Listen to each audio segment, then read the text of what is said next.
It's all about the productivity. What did you get accomplished? What are the top 3 things, which I learned from Chris Bailey? What are the top 3 things that you could get done in a day or in a week or in a month that if done, these are non-negotiables. If you got them done, you would feel productive. And why is this important for work-life balance? Because if you can get those done, you're most welcome to go do other things. The problem is a lot of people who are unproductive, who are just busy checking emails and social media and running to the bank and picking up the kids, and you just feel your life is busy, but they're not very productive. And then they want to go off and do some relaxing things, but you haven't produced any real significant results, not any income-producing activities.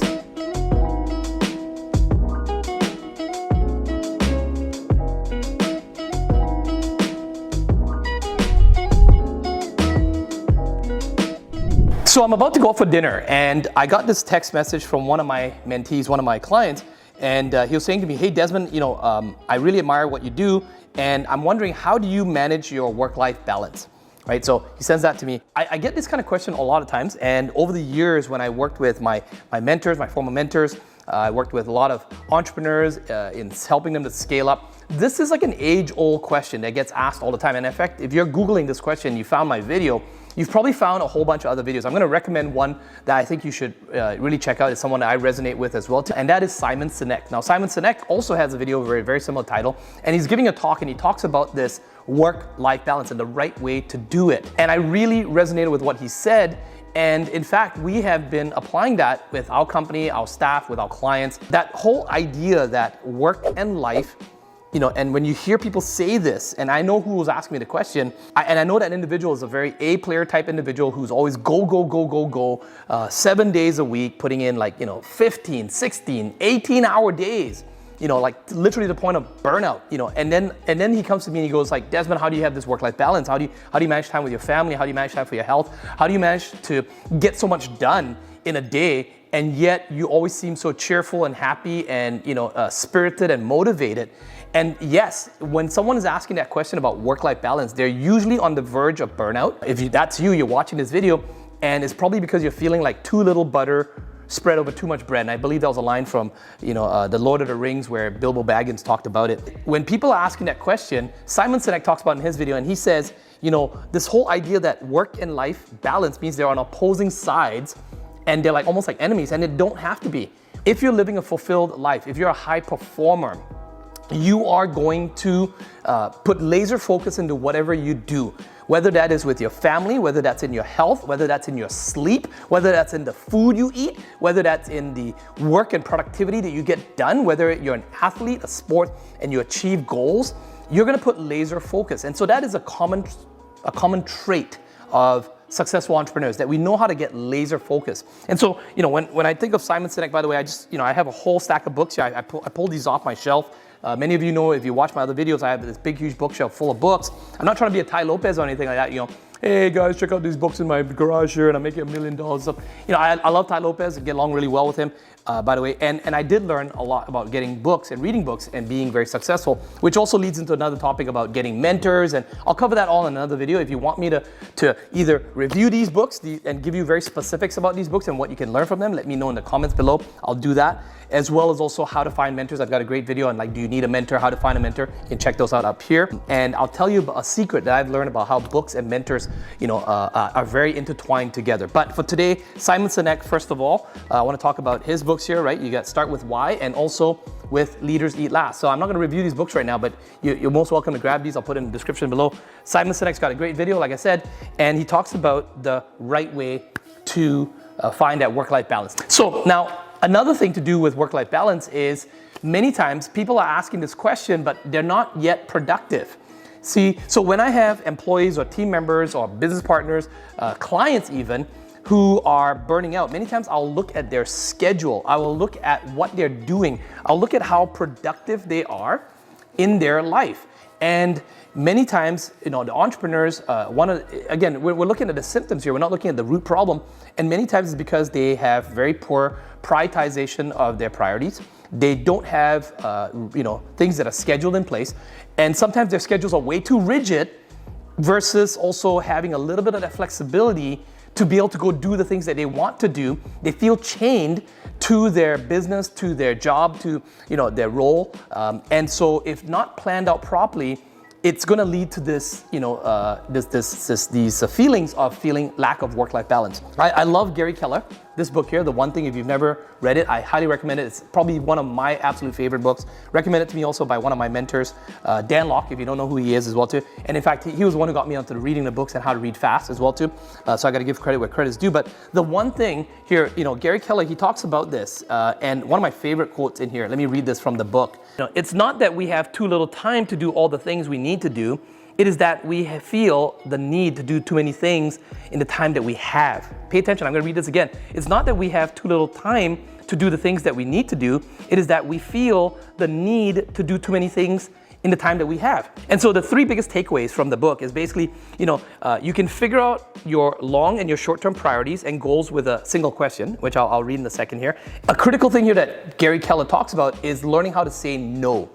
Right? It's about getting really laser focused on the things that you do. If you're going to be focusing on work, focus on that one thing that works. And he breaks it down into a macro as well as a micro. And if you want, I'll write a summary, I'll write a blog on this thing, and I'll show you guys what I'm talking about from the book, The One Thing. And the third thing that he talks about is never sacrifice your personal life for your work. So never sacrifice your personal life for your work. Again, this is what Simon Sinek was talking about in his book. And then I'm going to bring up this other book by Chris Bailey, in which he talks, it's the Productivity Project. It's one of my favorite books as well too. This was introduced to me by one of my business partners, someone who was actually sort of a mentee of mine at one point, and then he became a running mate, and he's surpassed, and he's done some amazing things in the digital marketing world.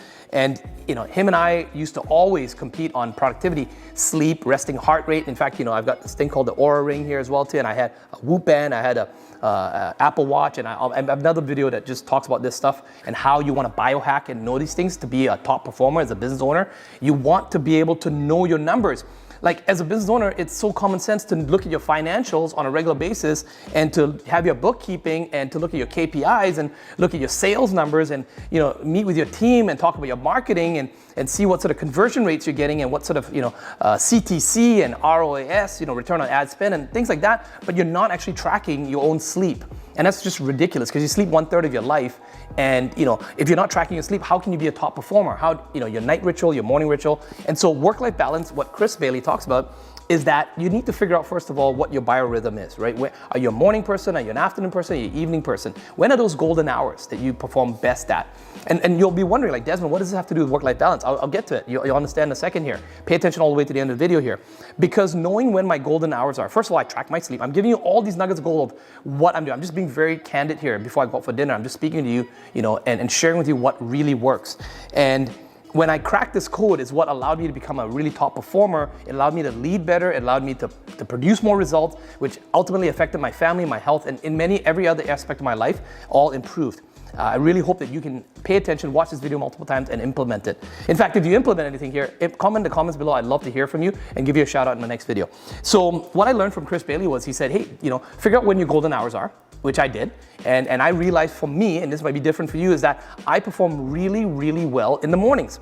Now, I wake up early in the morning, and in my younger days, I probably wasn't as much that, but maybe due to some military training. And then after that, as I got older, in my mid-30s, late 30s, and into my early 40s, I realized that waking up early was when I could be more productive. Plus, I live on the west coast of North America. I live in Vancouver, British Columbia. And so because of that, if I'm going to deal with North Americans, if I'm waking up at 7 p.m. In fact, Steve Harvey's got a great video on this. I'll put a link or something in the description here. Steve Harvey talks about it. If you're on the West Coast and you're waking up at like 9 a.m. in the morning, well, it's already 12 noon on the East Coast. Your competitors have already beat you. Trades have already happened, and you've missed half the day. So what I realized was I started to wake up earlier in the morning.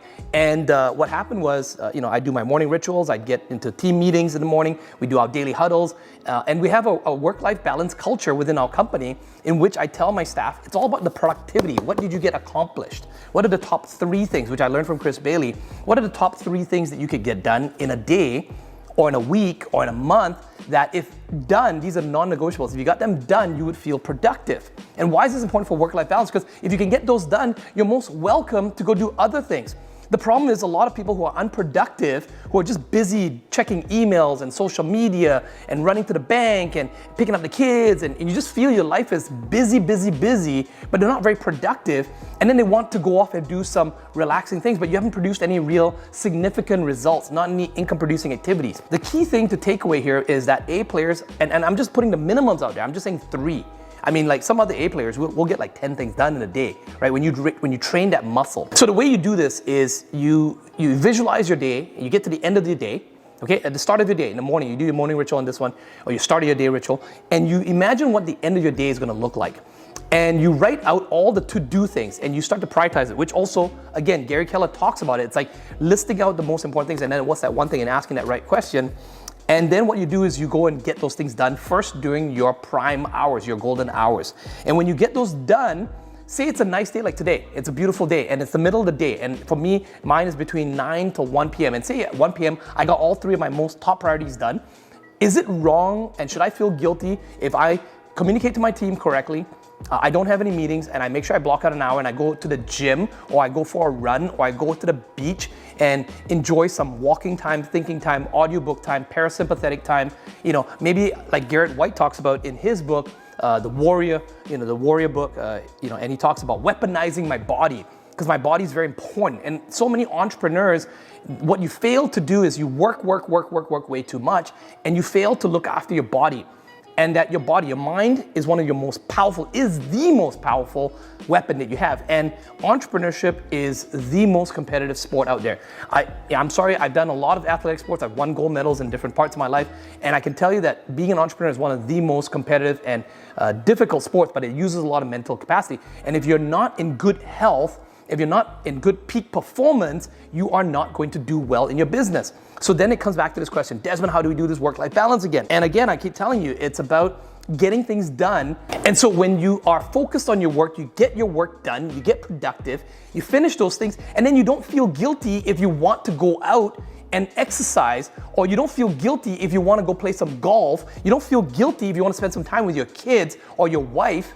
And so then what I do, and everyone knows this in our company, and my clients know this, my teammates know this, my staff know this, we take Sundays off, right? And there's a great book written by this great influencer about 2,000 plus years ago. And even this influencer, very wise and very knowledgeable, all-seeing, all-knowing, said you work 6 days, you take the 7th day off. And you can go study statistics, you can see this out there, that the top performers of the world, right? There's all these laptop lifestyle guys that, they want to do the 4-hour work week. And I'm not against, Tim Ferriss and the 4-hour work week. But what I'm trying to say to you is this, that business is very competitive. And if you're not putting in, I'm talking about the minimums, we're talking about the averages here. What entrepreneurs will do and A players or executives in companies will do is that they will put in 6 days a week, 60 hours minimum. So my team members know that we're all A players. That's what we focus on. But I also give them the permission to take Sundays off. And now the Sundays, why do we do it? Now you can take any other day of the week off if you want, but for us, the cadence is Sundays, and we let our clients know this. Now, does it mean that we're completely off on Sundays? I don't do any meetings, but I do make sure to relax. I do get laser focused. I do my one thing on Sundays. In the morning, I might focus on my reading and my self-education and training up this muscle. See, your brain is like going to the gym. Imagine if you worked out 7 days a week and you tear up your muscles like crazy. Can you imagine, when does your muscles have time to recover? So the same happens with your mind. Your mind is a muscle. It's probably one of the biggest muscles in our body. And if you can give that muscle a break on Sundays, just take those responsibilities off, the amazing things start to happen. You start to become more creative. You start to get more clear. You get more focused. You get more motivated. You get more, inspired to do more things. You have time to slow down and do thinking time, which is from one of my mentors, Keith Cunningham, in his book Roll Less Stupid. I don't have it up here with me. I'll share it with you guys. You can see it here. He talks about doing that thinking time. Well, when's the best time to do that thinking time? Now, it doesn't always have to be on Sundays. I can do it during the middle of the weekday. As long as I got my 3 things done and I feel productive, I can then go do those things. So again, work-life balance comes down to, did you produce some results? Now, I want to talk about one last book here, and we're going to wrap it up here, and that's The Slight Edge, right? The Slight Edge, and by the way, these books, if you want me to do dedicated reviews on them, I can. I'll do it. Just let me know in the comments. Slight Edge was another book that was given to me or introduced to me by my mentor, Dan, and it was one of my favorite books because, again, business is a competitive sport. So how do you beat the competitors? It's not about some magic pill. It's not about some 3-step process that's going to make you rich. It's always about everything you do in your life is a slight edge. So for me, the way I sleep, I apply one thing. When I'm sleeping, I'm super focused on sleeping and getting in my 5 hours of sleep. It's the quality of sleep. You can see all my numbers and my results. I'll show it to you. I get like super deep sleep and I get super REM sleep because then when I wake up, I'm super focused because that was the one thing I focused on. Does it mean I can't focus on other areas of my life? You know, when I'm spending time with my wife and I'm actually there and I'm present, I'm not checking my phone every few seconds, you know, while she's trying to talk to me. I'm developing that trust, and I'm you know, Garrett White talks about this. I'm putting in my deposits with her, you know, investing that time. So many entrepreneurs, you don't take care of your body and you wonder why your libido is down. You don't take care of your wife and your family, and you work all this time. You wonder why you end up with a divorce, right? And it's because it's not about work-life balance. It's about getting things done and then blocking out time and making that a priority to be laser focused on. And I think by now, after watching this video now for this long, you're starting to understand the concept of really what work-life balance is and the right way to do it. And so the slide edge, I'm gonna wrap up with this. And slide edge is talking about doing things consistently over a period of time that just gives you that slight edge over everything else that you do, that everyone else does. So when I wake up early in the morning, when I sleep a little bit deeper, and I have better performance at 5 hours of sleep instead of 8 hours of sleep, and very low REM sleep or very low deep sleep or very low, you know, very bad numbers, my resting heart rate. Well, guess what? When I have those higher numbers than you do, and I do that daily, and when I take that break off on Sundays and I have that time with my family, or when I have that time to think and catch up on studying, guess what? All those consistent things are my slight edge in business. And I teach this to my staff, teach this to my clients, and I'm teaching it to you right now. I'm sharing it with you. Whether or not you do it and implement it is really up to you. So, I mean, I'm about to go have some dinner here, enjoy some parasympathetic time with my family, and then, you know, get some of that work-life balance in there. If you found this video helpful, or maybe you have a different perspective in it, I'd love to hear your opinion. Post in the comments below. If you made another video and you've got some opinions you shared about it, or great videos that you've seen that talk about this, please share it in the comments below.